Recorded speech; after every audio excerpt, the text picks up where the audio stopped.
আসসালামু আলাইকুম। আশা করি শিক্ষার্থীরা তোমরা অনেক ভালো আছো। আজকে আমরা নৌ বিমার চ্যাপ্টার নিয়ে আলোচনা করব। অধ্যায় 12 পর্ব 1। আজকে আমাদের আলোচ্য বিষয় হচ্ছে নৌ বিমা কি, নৌ বিমার তাৎপর্যগুলো কি কি, নৌ বিমার অপরিহার্য উপাদান বা বৈশিষ্ট্যগুলো কি কি, নৌ বিমার চুক্তির শর্তাবলীগুলো কি কি এবং নৌ বিমার শ্রেণীবিভাগ বা আওতা। এরপরে চলে আসি নৌ বিমা কি। আগে একটু বলে নেই, আগে যখন ব্যবসা বাণিজ্য করা হতো তখন নৌ বিমাটা এত বেশি প্রচলন ছিল না। বর্তমানে মানুষ স্থল পথের পাশাপাশি নৌপথেও অনেক বেশি ব্যবসা বাণিজ্য করছে, বর্তমানে অনেক বেশি। এজন্য এখন মানুষ নৌ বিমার প্রতি আগ্রহ দিনে দিনে বেড়ে গিয়েছে, যাতে সমুদ্রের ঝুঁকির পরিমাণটা কম হয়। নৌ বিমার মাধ্যমেই ব্যবসার মধ্য দিয়েই বিমা ব্যবস্থার অগ্রযাত্রা শুরু হয়েছিল। এখন আমরা দেখি নৌ বিমা কি। এখানে দেখো একটা সংজ্ঞা দেওয়া আছে। সমুদ্রপথে চলাচলরত টাকায় পরিমাপযোগ্য সম্পত্তির ক্ষয়ক্ষতি ও বিপজ্জনিত ঝুঁকির বিপরীতে বিমা গ্রহীতা কর্তৃক নির্দিষ্ট প্রিমিয়ামের বিনিময়ে বিমাকারী প্রতিষ্ঠান কর্তৃক ক্ষতিপূরণের যে প্রতিশ্রুতি প্রদান করে তাকে নৌ বিমা বলা হয়। তার মানে কি হচ্ছে, নৌ বিমাটা সমুদ্র পথেই হবে এবং এখানে বিমাকারী প্রতিষ্ঠান বিমা গ্রহীতাকে যদি ক্ষতি হয় সেই ক্ষতিপূরণ প্রদান করবে।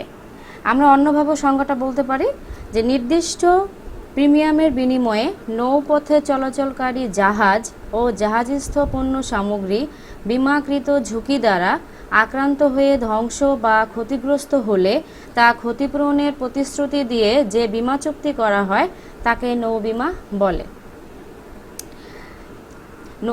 পরে কি লেখা আছে দেখো, নৌ বিমা ক্ষতিপূরণের চুক্তি। এরূপ ক্ষতি সম্পূর্ণ বা আংশিক যে কোনো ধরনের হতে পারে। নৌ বিমা ক্ষতিপূরণের চুক্তি কেন? কারণ হচ্ছে যদি নৌ বিমার ক্ষেত্রে কোনো ক্ষতি হয়ে থাকে সেই ক্ষেত্রে বিমাকারী প্রতিষ্ঠান বিমা গ্রহীতাকে ক্ষতিপূরণ দিবে। এখন সেই ক্ষতিপূরণটা পুরোপুরিও দিতে পারে, মানে সম্পূর্ণও দিতে পারে, আর অথবা আংশিকও দিতে পারে। এটা ডিপেন্ড করছে কতটুকু ক্ষতি হয়েছে সেই বিষয়ের উপর। এরপরে আমরা চলে আসি নৌ বিমার তাৎপর্য। নৌ বিমার তাৎপর্য বলতে পারি, নৌ বিমার গুরুত্ব বলতে পারি, একই কথা। তাৎপর্য এবং গুরুত্ব এখানে একই কথা। প্রথমে কি আছে দেখো, আর্থিক নিরাপত্তা, সঞ্চয় সংগ্রহ ও মূলধন গঠন, ঝুঁকি হ্রাস, আমদানি রপ্তানি বাণিজ্যের সম্প্রসারণ, ব্যবসায়িক দক্ষতা বৃদ্ধি, অদৃশ্যমান রপ্তানি বৃদ্ধি, কর্মসংস্থানের সুযোগ বৃদ্ধি। সমুদ্রপথে চালিত জাহাজ ও এর মালামালের ঝুঁকির বিপক্ষে নৌ বিমা ব্যবস্থা প্রাচীনকাল থেকে অত্যন্ত গুরুত্বপূর্ণ বিবেচিত হয়ে আসছে। বর্তমানকালে ব্যবসা বাণিজ্য আরও বেশি বিস্তৃত হওয়ায় নৌ বিমার গুরুত্বটা অনেকটাই বৃদ্ধি পেয়েছে। তো এখন আমরা নৌ বিমার গুরুত্বগুলো দেখব। প্রথমেই হচ্ছে আর্থিক নিরাপত্তা। সমুদ্রযাত্রার সাথে জাহাজ ও জাহাজস্থ পণ্যের মালিক এবং পরিবহন ব্যবসায়ীদের স্বার্থ জড়িত থাকে, তাই নৌ বিপদে সবার স্বার্থই কি ক্ষতিগ্রস্ত হয়। এরূপ বিপদের হাত থেকে ব্যবসায়ীদের আর্থিক নিরাপত্তা বিধান করে নৌ বিমা স্বাচ্ছন্দ্যে ও নিশ্চিন্তে ব্যবসা পরিচালনায় সহায়তা করে। এরপরে সঞ্চয় সংগ্রহ ও মূলধন গঠন। অন্যান্য বিমার ন্যায় নৌ বিমার মাধ্যমেও বিমা কোম্পানিগুলো তাদের গ্রাহকদের থেকে প্রিমিয়ামের মাধ্যমে প্রচুর অর্থ সংগ্রহ করে থাকে, যা তারা বিভিন্ন লাভজনক প্রতিষ্ঠানে বিনিয়োগ করছে। ফলে সঞ্চয় ও মূলধন গঠনে নৌ বিমা গুরুত্ব অবদান রাখছে। 3 নম্বর পয়েন্ট হচ্ছে ঝুঁকি হ্রাস। ঝুঁকি বেশি হলে কিন্তু স্বাচ্ছন্দ্যে ব্যবসা পরিচালনা করা যায় না। তা ঝুঁকি যদি বেশি হয়ে যায় সেক্ষেত্রে কি বিমা গ্রহীতা সবসময় তার ঝুঁকিটা মিনিমাইজ করার জন্যই কিন্তু নৌ বিমাটা করছে, যাতে সে ঝুঁকিটা মিনিমাইজ করতে পারে। বিশালাকার জাহাজ এবং এতে বাহিত কোটি কোটি টাকার পণ্য যদি সামুদ্রিক ক্ষতির সম্মুখীন হয় তবে এর মালিক শুধু নয়, তাদের প্রতিষ্ঠান, ঋণদানকারী ব্যাংক সহ অনেকেই মারাত্মক ঝুঁকির মধ্যে পড়ে। নৌ বিমা এরূপ ঝুঁকি হ্রাস করে ব্যবসায়ীদের ব্যবসা পরিচালনায় সহায়তা করে। 4 নম্বর পয়েন্ট হচ্ছে আমদানি রপ্তানি বাণিজ্যের সম্প্রসারণ। নৌবিমার প্রচলনের ফলে আমদানি রপ্তানির ক্ষেত্র ব্যাপকভাবে প্রসার লাভ করেছে।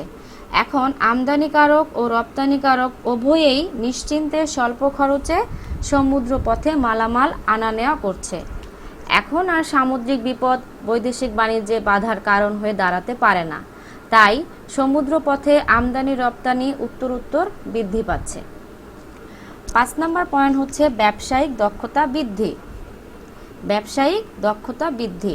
সমুদ্র পথে পণ্য পরিবহনের ক্ষেত্রে ঝুঁকির মাত্রা বেশি হওয়ায় নৌবিমার সহযোগিতা ছাড়া এ পথে ব্যবসা বাণিজ্য তেমন সম্ভব হয় না, যে কারণে নৌবিমার ফলে ঝুঁকিমুক্ত ব্যবসা পরিচালনার ফলে এর সংশ্লিষ্ট সবার মাঝে ব্যবসায়িক দক্ষতা ও গতিশীলতা বৃদ্ধি পায়। 6 নম্বর পয়েন্ট হচ্ছে অদৃশ্যমান রপ্তানি বৃদ্ধি। নৌবিমার প্রচলনের ফলে ব্যবসা বাণিজ্যে বিশেষ করে বৈদেশিক বাণিজ্য সম্প্রসারিত হচ্ছে। ফলে জাহাজ থেকে ভাড়া পাওয়া যায়, যেটা অদৃশ্যমান আয় হিসাবে পরিগণিত। আর নৌবিমার ফলে অবাধে সমুদ্র পথে পণ্য চলাচল করার ফলে এ ধরনের আয় দিন দিন বৃদ্ধি পাচ্ছে। 7 নম্বর পয়েন্ট হচ্ছে কর্মসংস্থানের সুযোগ বৃদ্ধি। তা কর্মসংস্থানের সুযোগ বৃদ্ধিটা কিভাবে হচ্ছে? নৌবিমা প্রতিষ্ঠানে প্রত্যক্ষ ও পরোক্ষভাবে অনেক লোক নিয়োজিত থাকে। তো এরূপ বিমা প্রতিষ্ঠানের প্রত্যক্ষ ও পরোক্ষ বিনিয়োগকৃত মূলধনে অনেক শিল্প এবং ব্যবসা প্রতিষ্ঠানও কিন্তু গড়ে উঠছে বর্তমানে, যেখানে অনেক মানুষের কর্মসংস্থানের ব্যবস্থা হয়। এতে কি হয়? বেকারত্ব হ্রাস পায়। বিমার সহযোগিতায় জাহাজ শিল্পের উন্নয়নের কারণেও অনেকের কর্মসংস্থানের কিন্তু সুযোগ হয়। এরপরে আমরা চলে আসি নৌবিমার অপরিহার্য উপাদান বা বৈশিষ্ট্য। নৌবিমার অপরিহার্য উপাদান বা বৈশিষ্ট্যকে আমরা দুইটা ভাগে ভাগ করেছি। প্রথমটি হচ্ছে আইনগত উপাদান এবং অন্যান্য উপাদান। আইনগত উপাদানগুলো কি কি? দুটি পক্ষ, বৈধ উদ্দেশ্য, উভয় পক্ষের যোগ্যতা, নির্দিষ্টতা, লিখিত। আর অন্যান্য উপাদানসমূহের মধ্যে কি কি আছে? বিমাযোগ্য স্বার্থ, চূড়ান্ত সদিশ্বাস, ক্ষতি নিষ্কৃতি, প্রত্যক্ষ কারণের জন্য ক্ষতিপূরণ, আনুপাতিক অংশগ্রহণ, স্থলাভিষিক্তকরণ, শর্তাবলী। তো প্রথমেই আসি আইনগত উপাদান নিয়ে আলোচনা। প্রথমটি হচ্ছে দুটি পক্ষ। তো নৌবিমা চুক্তিতে অবশ্যই দুটি পক্ষ থাকতে হবে কমপক্ষে। এক পক্ষ হচ্ছে বিমাকারী, আরেক পক্ষ হচ্ছে বিমা গ্রহীতা। তো বিমাকারীকে যে ঝুঁকিটা গ্রহণ করে এবং অপরপক্ষ বিমা গ্রহীতা যে প্রিমিয়াম প্রদান পূর্বক তার সম্পত্তির ঝুঁকি বিমাকারীর ওপর অর্পণ করে। 2 নম্বর হচ্ছে বৈধ উদ্দেশ্য। নৌবিমার চুক্তি অবশ্যই বৈধ হতে হবে। অবৈধ হলে কোনো চুক্তি এখানে হবে না। অবশ্যই চুক্তিটি বৈধ হতে হবে। এরূপ চুক্তির মুখ্য বিষয় হচ্ছে বা প্রধান বিষয় হলো জাহাজস্থ মালামাল ও মাশুল। এ সকল সম্পত্তিতে বিমা গ্রহীতার আর্থিক স্বার্থ রক্ষার জন্যই বিমা করা হয়। আমরা নৌবিমার তাৎপর্য বা গুরুত্বে পড়েছিলাম যে আর্থিক নিরাপত্তার বিষয়টা কিন্তু আছে। উভয় পক্ষের যোগ্যতা। 3 নম্বর পয়েন্টে কি? উভয় পক্ষের যোগ্যতা। সাধারণ চুক্তির ন্যায় নৌবিমা চুক্তিতেও উভয় পক্ষের চুক্তি সম্পাদনের যোগ্যতা থাকতে হয়। এরূপ যোগ্যতা বলতে সাবালক, সুস্থ মস্তিষ্ক সম্পন্ন ও চুক্তি সম্পাদনের অযোগ্য ঘোষিত হয়নি এমন কোনো ব্যক্তিকে বোঝায়। যে ব্যক্তি সুস্থ এবং তাকে সাবালক হতে হবে। 4 নম্বর পয়েন্ট হচ্ছে নির্দিষ্টতা। নৌবিমা চুক্তির বিষয়বস্তু নির্দিষ্ট হওয়া আবশ্যক। সে কারণেই এরূপ চুক্তিতে বিমাকৃত অঙ্কের পরিমাণ, পলিসির মেয়াদ, ক্ষতি বা ঝুঁকি উদ্ভবের কারণ, মানে কোন কারণে ঝুঁকিটা উদ্ভব হয়েছে, প্রিমিয়ামের হার ইত্যাদি সুস্পষ্টভাবে লেখা হয়ে থাকে। 5 নম্বর পয়েন্ট হচ্ছে লিখিত। নৌবিমা চুক্তিকে অবশ্যই লিখিত হতে হয়। লিখিত চুক্তি ছাড়া কিন্তু নৌবিমার চুক্তিটা গ্রহণযোগ্য হবে না। এজন্য বিমা প্রস্তাব ফর্ম পূরণ করে বিমা গ্রাহক আবেদন করে এবং বিমাকারী লিখিতভাবে তার স্বীকৃতি জানায়। অতঃপর বিমা চুক্তির প্রমাণস্বরূপ বিমাকারী বিমাপত্র প্রদান করে। যেখানে চুক্তি সংক্রান্ত সকল বিষয় লিপিবদ্ধ থাকে। এরপরে আমরা চলে আসি অন্যান্য উপাদানসমূহ। প্রথমেই আছে বীমাযোগ্য স্বার্থ। নৌ-বীমা চুক্তিতে বীমা গ্রহীতার অবশ্যই বীমাযোগ্য স্বার্থ থাকা আবশ্যক। এরূপ স্বার্থ বলতে বীমা গ্রহীতার আর্থিক স্বার্থকেই বোঝায়। অবশ্যই এখানে বীমা গ্রহীতা তার আর্থিক স্বার্থের জন্যই বীমা করেছে, যার অস্তিত্বে ও নিরাপত্তায় ব্যক্তি আর্থিকভাবে লাভবান হয় এবং যা বিনষ্ট হলে ক্ষতিগ্রস্ত হয়। এরূপ চুক্তিতে জাহাজ ও এর পণ্যের মালিকের এবং জাহাজ ভাড়া নিয়ে ব্যবসা করেন এমন ব্যবসায়ী ব্যক্তিবর্গের এই ধরনের স্বার্থ থাকে বলে ধরে নেওয়া হয়। তার মানে কি, অবশ্যই বীমাযোগ্য স্বার্থ থাকতে হবে বীমা গ্রহীতার। 2 নম্বর পয়েন্ট হচ্ছে চূড়ান্ত সদিশ্বাস। চূড়ান্ত সদিশ্বাসও আমরা বলতে পারি, পরম বিশ্বাসও বলতে পারি। নৌ-বীমা চুক্তিতে চূড়ান্ত সদিশ্বাস বা পরম বিশ্বাসের নীতিটাও কিন্তু অনুসরণ করা হয়। বীমাকারী এবং বীমা গ্রহীতার মধ্যে এরূপ সম্পর্ক প্রতিষ্ঠা হওয়ার কারণে উভয় পক্ষ চুক্তির পক্ষে গুরুত্বপূর্ণ সকল তথ্য অপর পক্ষের কাছে প্রকাশে বাধ্য থাকে। বীমা গ্রহীতা এরূপ তথ্য প্রকাশ না করলে বা মিথ্যা কোনো তথ্য দিলে, মিথ্যা বা প্রতারণার আশ্রয় গ্রহণ করলে বীমাকারী বা ঝুঁকি গ্রহীতা তার দায় অস্বীকার করতে পারে। এজন্য বীমা গ্রহীতার উচিত কখনোই মিথ্যা তথ্য না দেওয়া। 3 নম্বর পয়েন্ট হচ্ছে ক্ষতি নিষ্কৃতি। নৌ-বীমা চুক্তি হচ্ছে ক্ষতিপূরণের চুক্তি, আমরা একটু আগেই পড়েছি। অর্থাৎ নৌ-বীমা পত্রে যে সকল বিপদের কারণে ক্ষতির জন্য ক্ষতিপূরণের কথা উল্লেখ থাকে, সেরূপ কারণে ক্ষতির উদ্ভব হলে বীমা কোম্পানি তা পরিশোধে বাধ্য থাকে। এরূপ ক্ষতি এবং তার নিষ্কৃতি আংশিক বা পূর্ণ যে কোনো ধরনের হতে পারে, আংশিকও হতে পারে বা সামগ্রিকভাবেও হতে পারে। 4 নম্বর পয়েন্ট হচ্ছে 4 নম্বর প্রত্যক্ষ কারণের জন্য ক্ষতিপূরণ। প্রত্যক্ষ কারণ, যে কারণটা সরাসরি জড়িত বীমার সাথে। বীমা চুক্তিতে যেই ধরনের বিপদের কারণে দুর্ঘটনা ঘটলে ক্ষতিপূরণ করা হবে বলে উল্লেখ থাকে, সেই ধরনের দুর্ঘটনার প্রত্যক্ষ কারণের ফলে উদ্ভূত ক্ষতির জন্যই বীমাকারী দায়ী হয়। আচ্ছা, প্রত্যক্ষ জিনিসটা আগে একটু বুঝে নেই। আমরা কিন্তু বলি অনেক সময় যে প্রত্যক্ষদর্শী। প্রত্যক্ষদর্শী মানে কি, যে এই ঘটনাটা সে সামনাসামনি দেখেছে। হ্যাঁ, সামনাসামনি যদি আমরা কখনো কোনো ঘটনা দেখি, যেমন নিউজ পেপার তোমরা পড়লে দেখতে পাবে, ওখানে কিন্তু এই কথাটা অনেক বেশি ব্যবহার করা হয়, প্রত্যক্ষদর্শী, যে সামনাসামনি দেখেছে। ঘটনার সাথে যদি সম্পর্কের দিক থেকে দূরবর্তী এমন কোনো ক্ষতির কারণ হয়, সেক্ষেত্রে বীমাকারী দায়ী হয় না।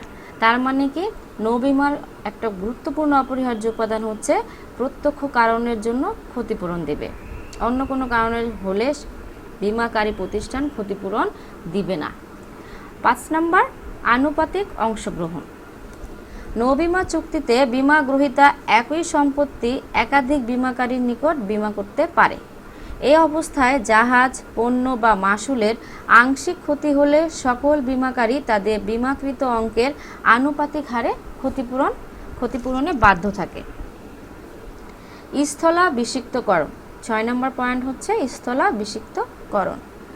সম্পূর্ণ জাহাজ বা মালামালের ক্ষতি হলে এবং বীমাকারী সম্পূর্ণ ক্ষতিপূরণ করলে সেক্ষেত্রে বীমাকৃত সম্পত্তির যা কিছু অবশিষ্ট থাকে তার মালিক হয় বীমাকারী বা বীমা প্রতিষ্ঠান। একেই স্থলাভিষিক্তকরণ বলে। একটা উদাহরণ ধরা যাক, এক্স কোম্পানি, আমরা ধরে নিলাম এক্স কোম্পানি তার একটা জাহাজের বীমা করেছে। তো জাহাজটি বীমা করার কারণে জাহাজটা কোনো কারণে যদি ডুবে যায়, হ্যাঁ, যদি ডুবে যায় সে ক্ষতিপূরণ পাবে, ঠিক আছে, কিন্তু জাহাজটা ডুবে যাওয়ার পর সে জাহাজের উপর তার আর কোনো অধিকার থাকে না। জাহাজটিকে যদি উদ্ধার করা হয়, সেক্ষেত্রে জাহাজের যদি কোনো কিছু অবশিষ্ট থাকে বা যাই থাকবে, এটার মালিক কিন্তু বীমাকারী প্রতিষ্ঠান হয়ে যাবে। 7 নম্বর পয়েন্ট হচ্ছে শর্তাবলী।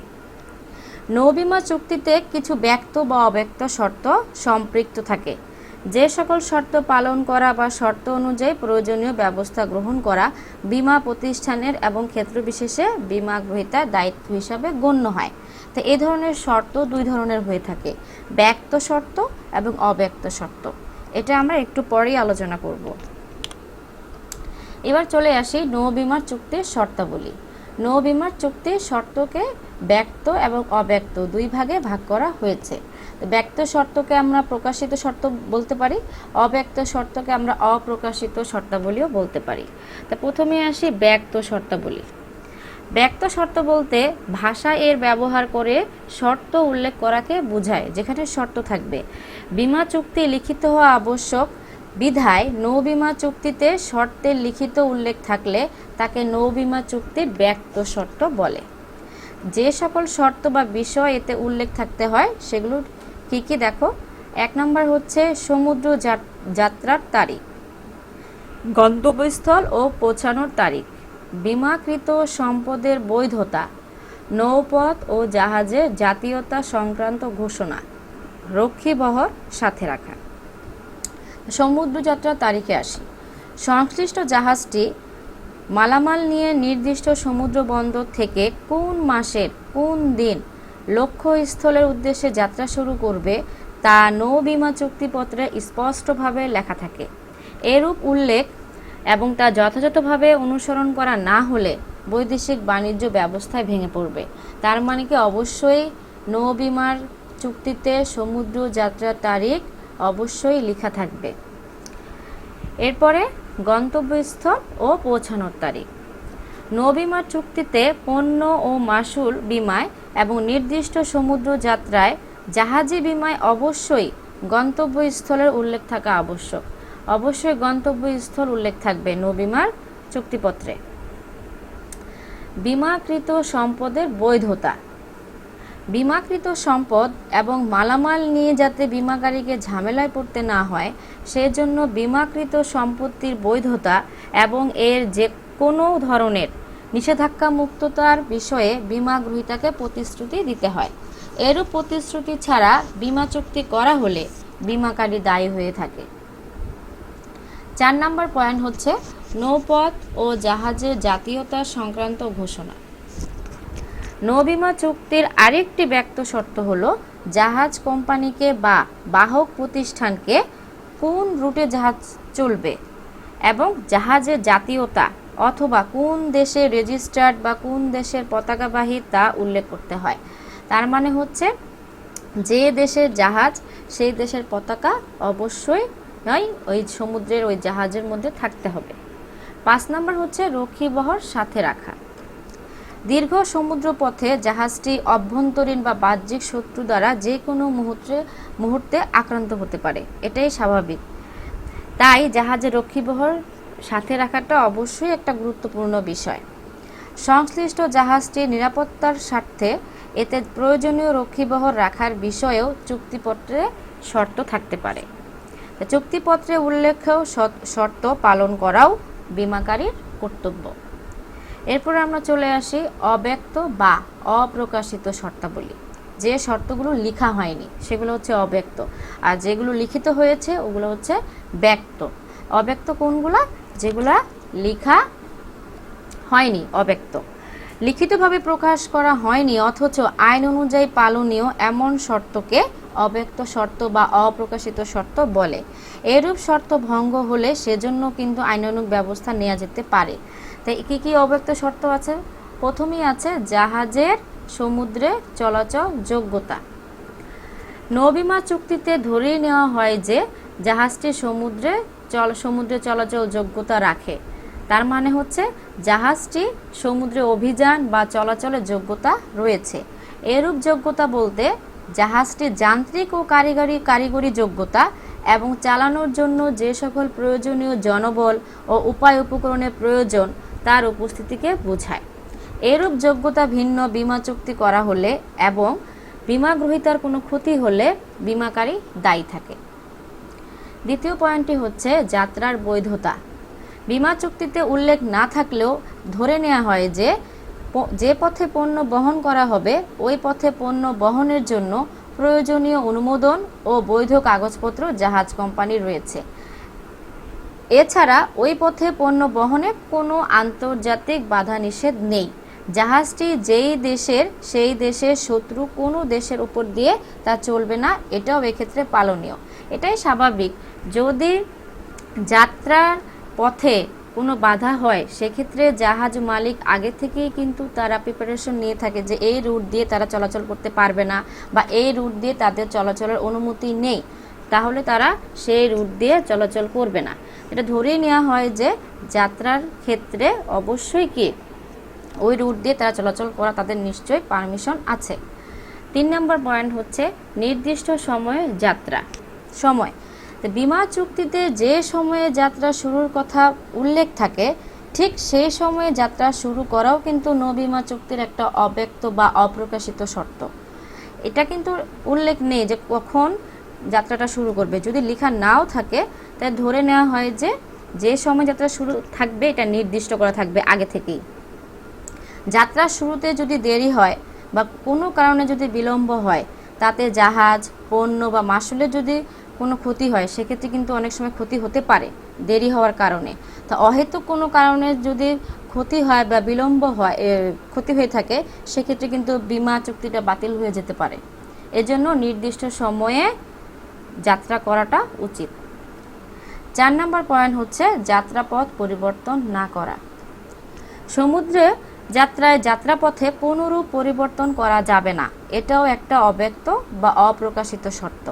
বিমা চুক্তিতে যে সকল বন্দরে জাহাজ ভিড়বে বলে উল্লেখ থাকে, অহেতুক এবং ইচ্ছাকৃতভাবে সে সকল বন্দরে জাহাজ না ভিড়ানো অব্যক্ত শর্তের লঙ্ঘন বলে ধরে নেওয়া হয়।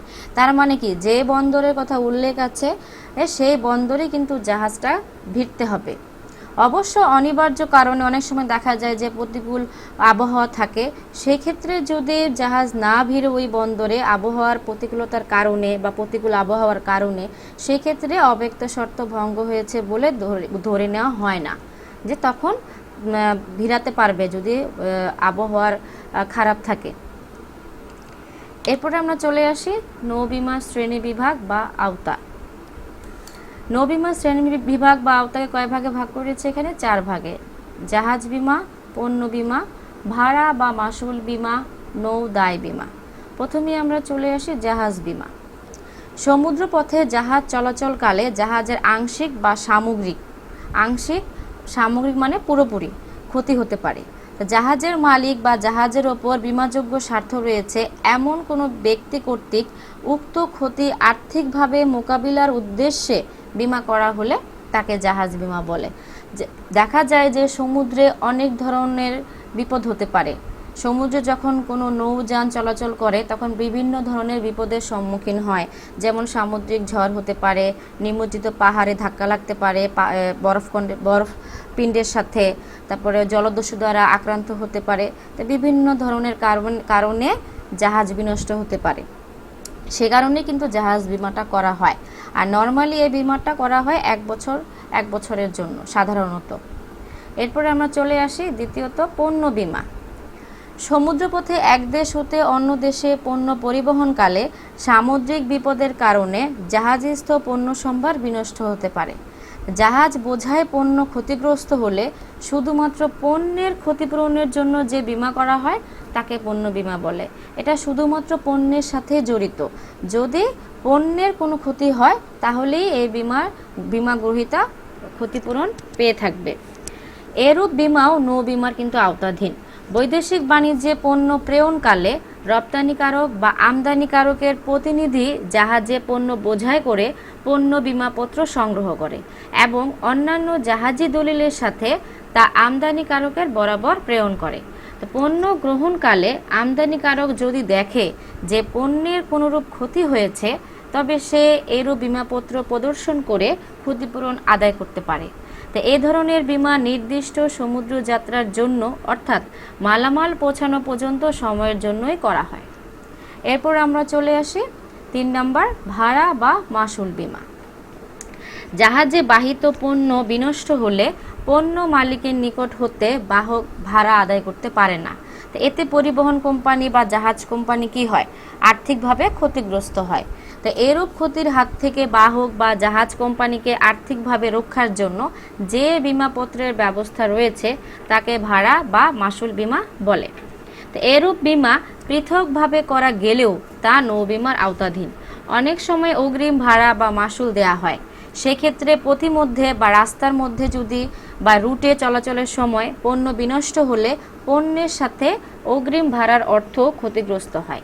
তো এক্ষেত্রে পণ্য মালিক বা তার পক্ষে কেউ পণ্য বিমার সাথে একত্রে বা আলাদাভাবে মাসুল বিমাপত্র সংগ্রহ করতে পারে। এতে পণ্যের ক্ষতি হলে পণ্যের সাথে বিমা মাসুলেরও অর্থ ক্ষতিপূরণ হিসাবে আদায় করা যায়। 4 নম্বর পয়েন্ট হচ্ছে নৌ দায় বিমা। তো পণ্য সামগ্রী পরিবহনকালে যদি জাহাজের কর্মচারীদের কোনো অসততা বা অবহেলার কারণে পণ্যের কোনো ক্ষতি হয়, তাহলে ওই পণ্যের দায় কিন্তু পরিবহন কোম্পানি বা জাহাজ মালিক তাদের ওপরই বর্তে।